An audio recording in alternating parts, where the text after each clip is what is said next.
Hi Google, good morning. Ooh.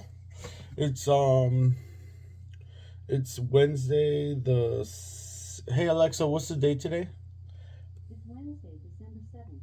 It's Wednesday, December 7th. Almost Christmas. And so I spent like $50 upgrading my deck getting so I'm working on Amanatu. Where I was just at the Jumpstart pre-release or the Jumpstart release for for uh for Magic the Gathering Jumpstart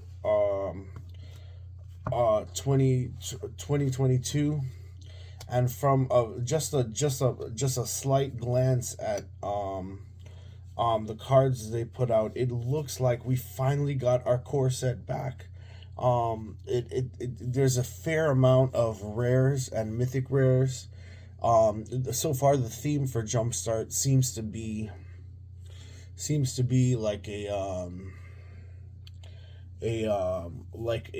binder set, like how the original sets, there was core 2019, there was a core set. We have our three set blocks, and then followed by another three set block, followed by our core set binder, which would include rares and mythics throughout all of Magic, or most recently. So I saw things like Felidar Retreat. I saw some new cards like Preston, Vanisher, which are only available in Jumpstart. So that'll be a big commander card. There are a lot of good commander cards. Felidar Retreat was one of them. Goldspan Dragon making a return. So what I think the general consensus with Jumpstart is not legal in Standard, and it's not legal in Modern, but it is legal in Commander, Legacy, and Vintage. So, but there are cards in there that are standard, that are Modern legal, like Goldspan Dragon, like Felidar Retreat. He said the only thing is some of the new cards like Preston. I don't think Preston is Modern legal, although it came out in a set that is that would be the core set. So now we have a core set. We have a new core set binder, but without the legality of it being a without the legality of it being an actual core set binder. So I say binder because core sets usually include cards like, okay, so let's go with 2020. 2020 core set was, that was the last time they made a core set, was Ujin, or they had cards with like Ujin and on, other very popular cards. You can look them up online. Um, and those were the those were the inclusive cards in the set that were made standard legal, so they can be used in the so how I view Magic pretty much is, what we're doing is we're assembling decks to test the validity of a story, or whose particular story was the strongest in a standard in a set. So like, right now we're dealing with the sets of Brothers War, Dominaria United, and in standard. I'm just looking at standard. Modern is quite more vast. It's more vast. It's from Zendikar. It's from Mirrodin all the way up. So we're just looking at the validity of the stories that were released with, like, say, so like in Commander you can use any card from all of Magic. So I'm testing the validity of Amanatu against other people's decks where their commander is somewhat different. So say Amanatu was the leader or the what do you call it, the Amanatu is the protagonist of the story of Magic being unfolded, and these are the things that she had available to her. So now I bring that up because the core set, traditionally speaking, the core set allowed some of the newer commanders, or some of the newer decks or storylines to take on core these core binder cards, such like Felidar Retreat was reprinted Goldspan Dragon. So like saying that their commander, their story included Goldspan Dragon as as the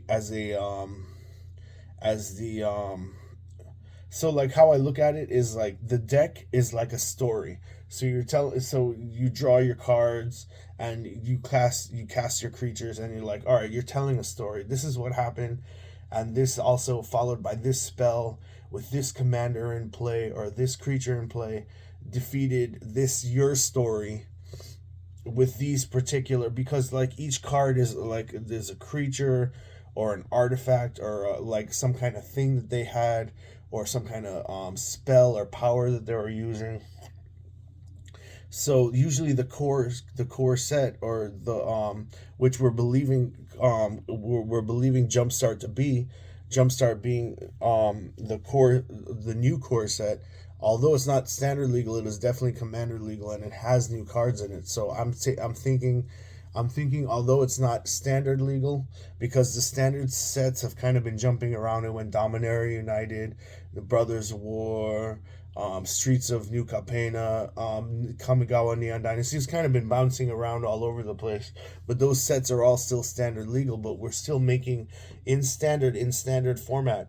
We're still making stories or decks out of we're still making stories or decks out of those particular sets, Crimson Vow, and and Midnight Hunt. We're still making stories out of those sets.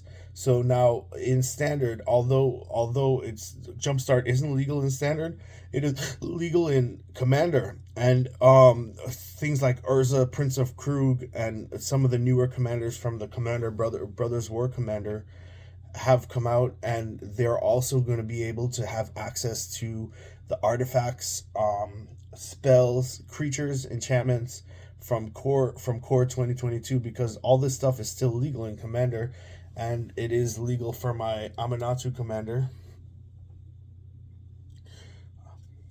I opened her in a pack of double masters, and that's why I chose her as my commander. She's looked pretty cool, and I know that they made a pre-con after her, so I thought that it would be pretty fun to try her out. But I bought some singles, from Top Deck Keep and Critical Hit Games. Great source for singles if you're looking for. So I'm doing something new with this deck. Usually I just buy packs and because it contributes to the magic storytelling, archetype, that if I open packs with, the random distribution, the packs that I open with the cards that I get are going to be this more likely to be the story particularly suited for me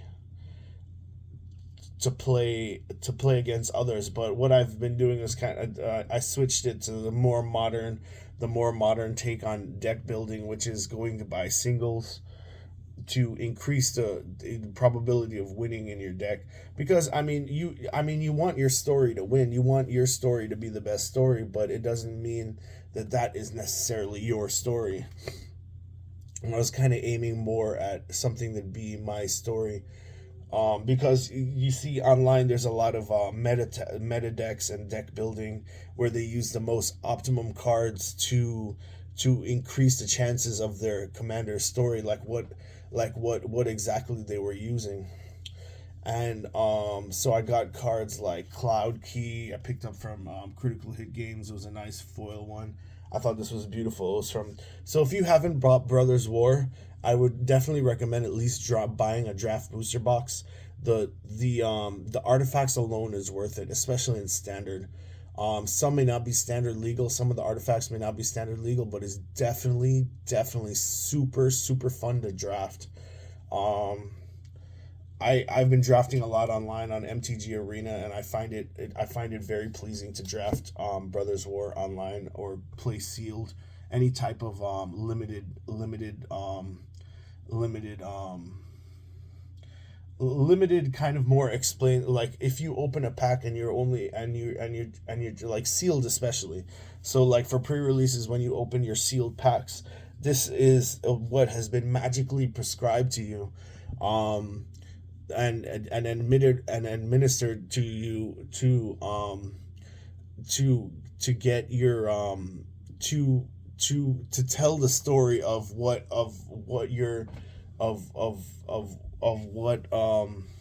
what happened during the pre-release. You know what I mean? So I opened Worm Coil Engine in my pre-release. Other people opened. I opened that Word Diabolic Intent and Worm Coil Engine. Worm Coil Engine I took out of this deck, just for so I could make room for combo pieces. I bought cards like I think I opened Glass Pool Mimic in a pull, and I bought Spark Double. Spark Double is from a different set. I think it's from um Thrones of Eldorain, I think, maybe. You may have Spark Double enter as a battlefield as a copy of a creature or planeswalker control, except it enters with an additional 1/1 counter on it if it's a creature, or it enters an additional loyalty counter if it's a planeswalker. If it isn't legendary, it isn't legendary if that permanent is legendary. Pretty cool addition. It's a combo piece to go with my Hegemon. Um, I'm kind of breaking down this deck right now. I have Twisted Embrace that I pulled from Kamigawa Neon Dynasty. I thought it was a really good enchantment that I used with Aminatou. Enchant artifact or creature you control as Twisted Embrace enters the battlefield, destroy target creature or planeswalker and opponent control as long as the enchanted creature permanent as a creature gets +1/+1. 4 mana, destroy target creature or planeswalker. I thought it was pretty good, especially since I can use Aminatou to bounce it in and out. I thought that was a definite keeper for Aminatou. Solemn Simulacrum, Solemn Simulacrum, I think since his introduction to Magic, Solemn Simulacrum has been a staple in. When I first started playing Magic back in Meriden, I loved this card. I collected 4 of them, or 3 of them, or as many of them as I could put in a standard deck, because I just thought it was his importance was really good. It says Solemn Simulacrum is an artifact creature golem. He's kind of like a living golem. Probably one of the closest things we'd see to a Phyrexian that's not actually a Phyrexian. He's just a golem. When Solemn Simulacrum enters the battlefield, you may search your library for a basic land card, put that card in the battlefield tap, then shuffle your library. When Solemn Simulacrum dies, you may draw a card. So I thought he was really cool to include in the deck. I picked up him as a so I've probably put like $1,000 towards this deck just in pack buying, product purchasing, and singles purchasing to try it. So I'm giving Aminatou the best shot possible, not just playing her half-assedly, trying to, because I've picked up some wins. I've picked up some wins with Portal to Phyrexia and Aminatou just being too dominant on the battlefield for anyone to overcome. And then Eratai, I picked him up from I got him in the pre-release, the Dominaria United pre-release. Flashman Eratai, resurrected, enters the battlefield, choose up to 1 counter target spell, activated ability, or triggered ability. Its controller draws a card, destroy another target creature or planeswalker, its controller draws a card. I thought he was a definite addition to Aminatou. I thought I couldn't leave him out. Hulking Metamorph. So I picked up this card in a collector's booster from Brothers War. I like the collector's boosters just because they come in foils. As you can see, it's a beautiful, beautiful, beautiful art on the Phyrexian Metamorph, on the Hulking Metamorph. See, it's another shapeshifter, another artifact made by either Mishra or Urza that's not a Phyrexian. So I don't know. This whole I know as a Magic player, I'm probably not supposed to know what set is coming out next.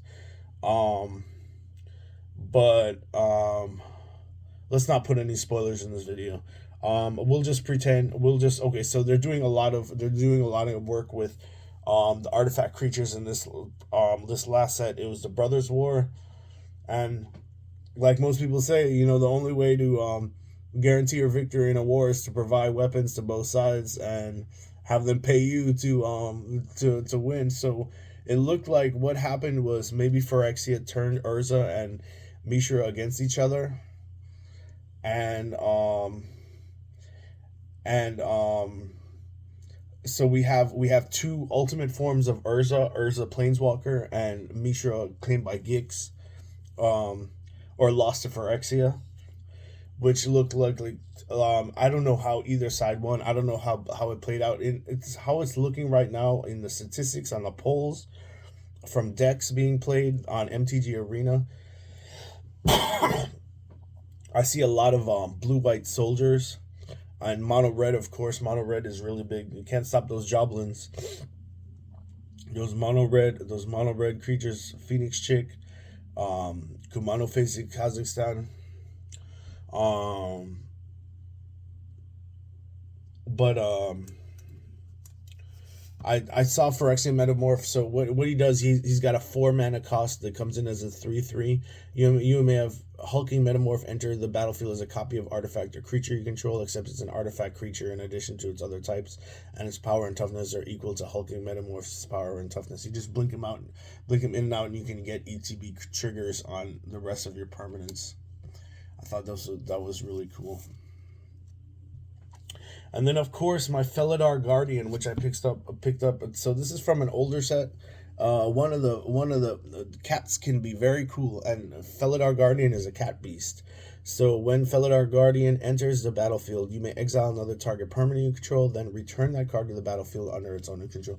It's an immediate blink spell on a 1/4 uncommon. The loyalty of a Felidar is hard won but worth the effort. So as a magical creature, it seems like um it seems so I'm only bringing this up because I just picked up her or him. Let me see if this is a boy. I think it's a girl. Felidar Guardian. I don't know. It looks like a distinctly female cat beast, or it might be a male cat beast. I'm not sure. But anyway, they just released in Jumpstart 2022 the Felidar Retreat, as well as a Johnny Strength of the Pride, and it seems like cats are a major theme in the core set binder. So like I said before, how I'm going to look at the core set binder is that it's just inclusive in all. So after Brothers War, the things that still were after Brothers War settled, or is still resolving, there is this other binder set of these other things that are going on in the magical world, that are inclusive of these creatures. Like there's so Jumpstart is, you open a pack. I'll get Sunday I'll buy some packs, and I'll open them on another video so you can kind of see. I won't spoil it. Although there have been videos out there already of Jumpstart openings. Jumpstart let me see how we're gonna do that. Okay, yeah, I can go into it here and then just reiterate when. Okay, so Jumpstart's already out. It's December 6th, and so what you do is supposedly you can buy 2 packs. One MSRP on those are $4.99, I think, $4.99. But at the local GameStar, I think a Critical Hit they were selling them for $6.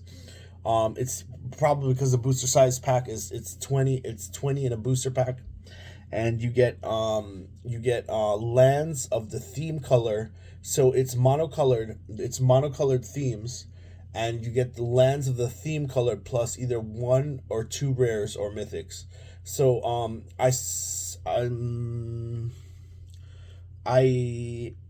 so what we'll do is we'll go into that more on Sunday when I when I do my recap, and then kind of like I'll let you know how this deck did on Sunday after I come back. And but I will definitely purchase product Jumpstart probably like 6 packs, so we can just get like a just like a little view of what exactly is in Jumpstart.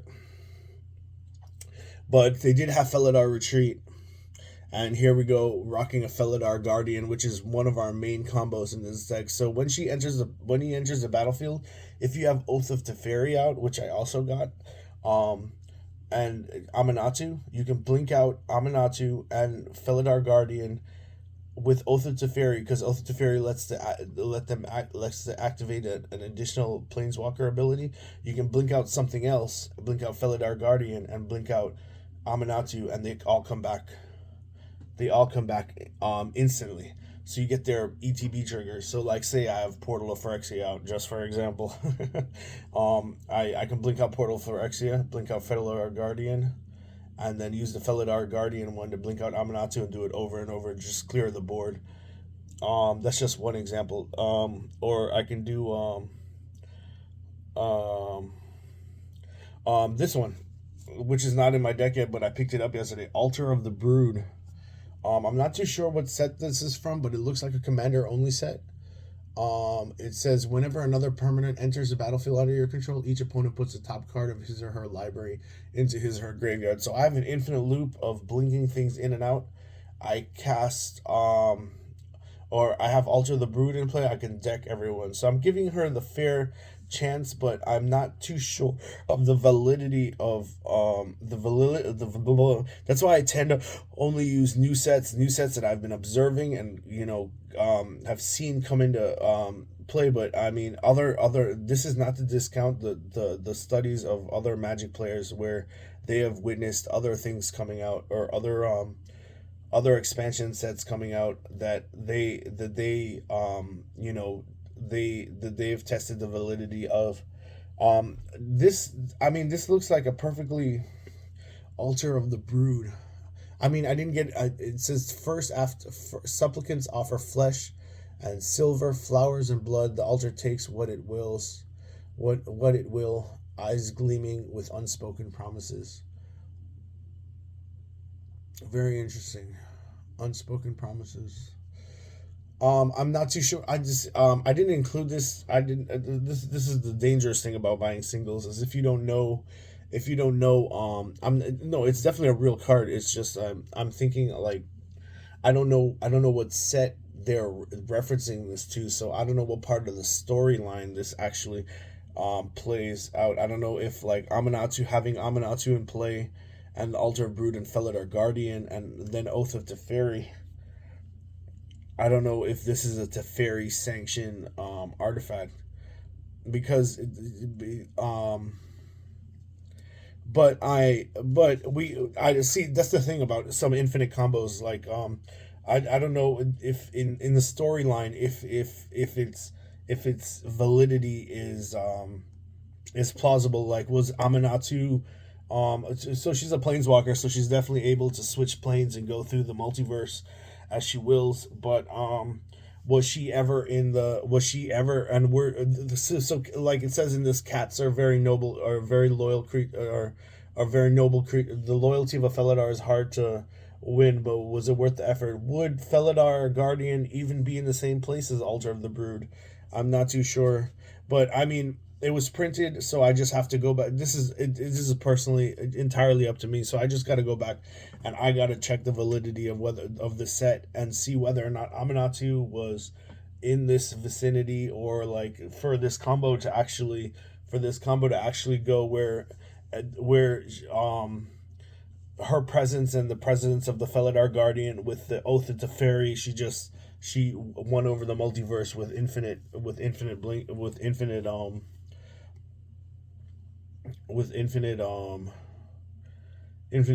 ETB triggers, which is we're just like infinitely presenting something, enter the battlefield. I forget how there was a major discussion about this, like what happens when something actually enters the battlefield. Are they announcing like some power, or they come in with a certain amount of power that it does something in the magical world?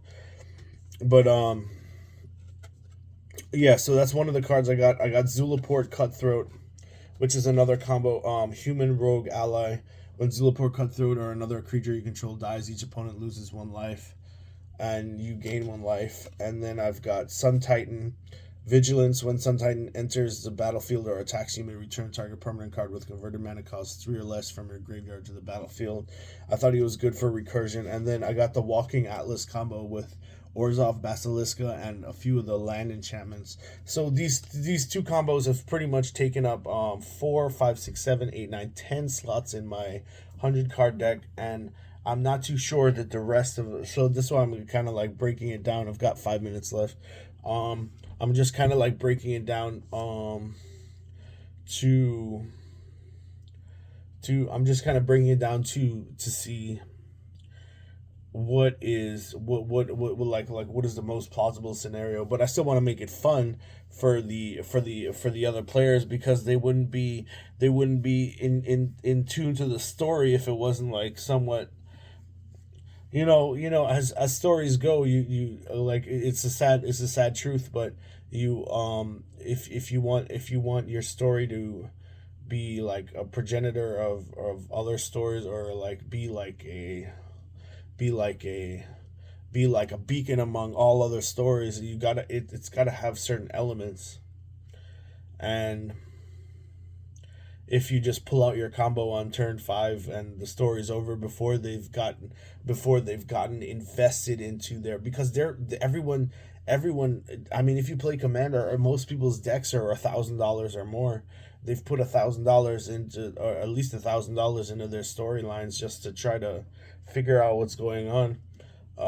They've put at least $1,000 into Magic. That's why everyone is so like particular about their decks. Like, that's why I took out Trickster God's Heist, which takes control of other people's permanents, because sometimes they may have like a Chrome Mox or a Black Lotus or something, and you don't want to, like, handle their Black Lotus without them, or you know what I mean? Because when we play Commander, there's no ban list, because everything is illegal in Magic. That's why we have to be sure to test the validity of each card that's coming out to make sure that it is story sanctioned, like, with the particular area of the multiverse under examination that's going to be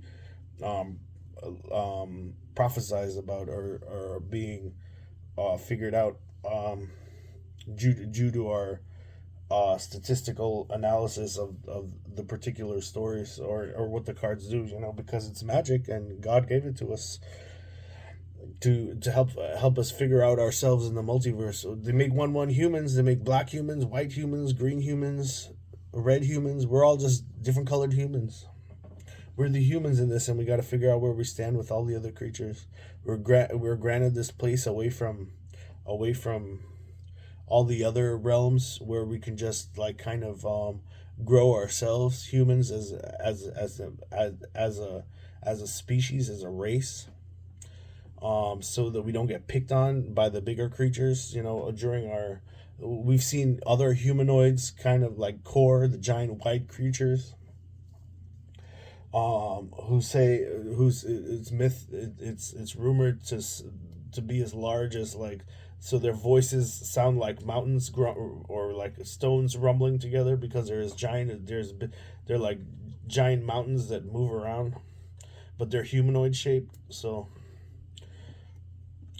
like Nahiri, in Magic the Gathering, Nahiri has a soft, sweet voice, but it's actually like this like crumbling. It sounds like an avalanche when she talks, because she's a core. She's a core. Um, but anyway, and then giants. Okay, so but let me go through. I've got 1 minute left. Let me just go through this. And so I put repair, recharge, prayer of binding, Vito. Oh, I was so proud to pick up this. I had a friend named Vito from Indiana. He was a really cool guy. And this card came out and reminded me of him, and I was like, oh my gosh, it has an infinite combo. It says whenever you gain life, target opponent loses that much life, and creatures you control gain life link until end of turn. So you pretty much gain life, and the opponent loses life. I have another one in here, Thopter Foundry, Sword of the Meek, Raffine's Tower. That's just a fancy land that I got, a really cool land. From a Triome, Oath of Teferi. Oath of Teferi enters the battlefield, exile another target permanent you control, return to the battlefield under its owner's control at the beginning of the next end step. You may activate loyalty abilities Planeswalkers twice each turn rather than only once. Phyrexian Metamorph, Citadel, Soul Ring, Static Net, Swamp, Orzhov, Sculpting Seal, Retreat to Coral Helm, Thrawn Portal. Um, Young Necromancer, Replication Specialist, Commander Sphere, Island, Pleck of Perdition, Arcane Signet, Grey Merchant of Asphodel, Felidar Stone, Momentary Blink, Daphne, Founder of Latnam, Swift Food Boots, Blood Artist, Underworld Hermit, Retreat, Tahagra, Ashnod's Altar, Elspeth Conquers Death. I was really, uh, I was really sad that I ended up having to buy Ashnod's Altar when I wanted to open it in a box of Brothers War, because I saw someone open one, Elspeth Conquers Death, Bitter Ordeal, Obscura Foundry, Thopter Foundry, another one that I was sad about buying that I couldn't open personally, but it's a foil Thopter Foundry. It's pretty cool. Ice Tunnel, Teferi Temporal Pilgrim, Magister Sphinx, Panharmonicon, Massacre Worm, Sharum the Hedgeman. This guy is so you can do infinite death triggers, and with Blood Artist, and it wins the game as well. I'm looking over some of these infinite combos, and I have a fear that they may not have been I'm not saying all infinite combos are like that. I'm just saying I have a fear that it may not have been valid, as put forward by the story. It may have just happened randomly. Like, I think infinite combos are less constructed than they do happen randomly. It's like some of the artifacts that produce infinite not not I picked up a couple too. Anyway, I gotta go. 31 minutes. Thank you, Google. I love you. I'll make another video on Sunday. Um, I'm gonna crack some Jumpstart boosters, and I'll show you what those are all about, and how you use the core set, how you use them as a core set, how you use a core set binder in between your set. Like, ordinarily it would be standard legal, but it's not standard legal, so I'm gonna use it in Commander, and I'll show you how the core set binder kind of links the things that have been being released now. See, this is why I love Top Deck Keep. Top Deck Keep has a clause in their rules that says, play 5 different cards from the current set. You get plus 2 points. Plus 2 points is very good in that format. When you only get you eliminate a player and you get plus 2 points. If you just have 5 cards from the new set, you get plus 2 points. It's just like eliminating player. So you want to have your decks most current with the newest stuff, to try to tell the story about whether or not your commander was around to see those sets, or whether or not they plane shifted to go to a different set. If their stuff isn't out, it's probably just because they've plane shifted to go to another area of the multiverse, and it's an area of the multiverse that's not under examination. Some of these planeswalkers and some of these legendary creatures, they may not do well under observation. So when we're examining their level of the multiverse, they may not be. They're like, oh, F it, I'm out of here. They don't want to be examined. You know what I mean? And that's the whole problem we see with Phyrexia, because Phyrexia likes to examine everything. All right, guys, thank you, love you. I'll see you Sunday, and I'll let you know how this deck plays out, how I fix it. I gotta put in a lot other stuff to try to play it. One playthrough or one playing series may not be the best. I'll probably be playing just this deck. I made a few rules about what I'm gonna do with grinding the logic for Amanatu. Is I'm just gonna play it over and over, after I come to like a set way that I want the deck, and then I'll just play with that, and then we'll try to argue the validity of the story. But anyway, I'll talk to you guys on Sunday. I love you, and we're opening Jumpstart boosters, so we'll see how those play out with the deck. Thank you, and see you guys later.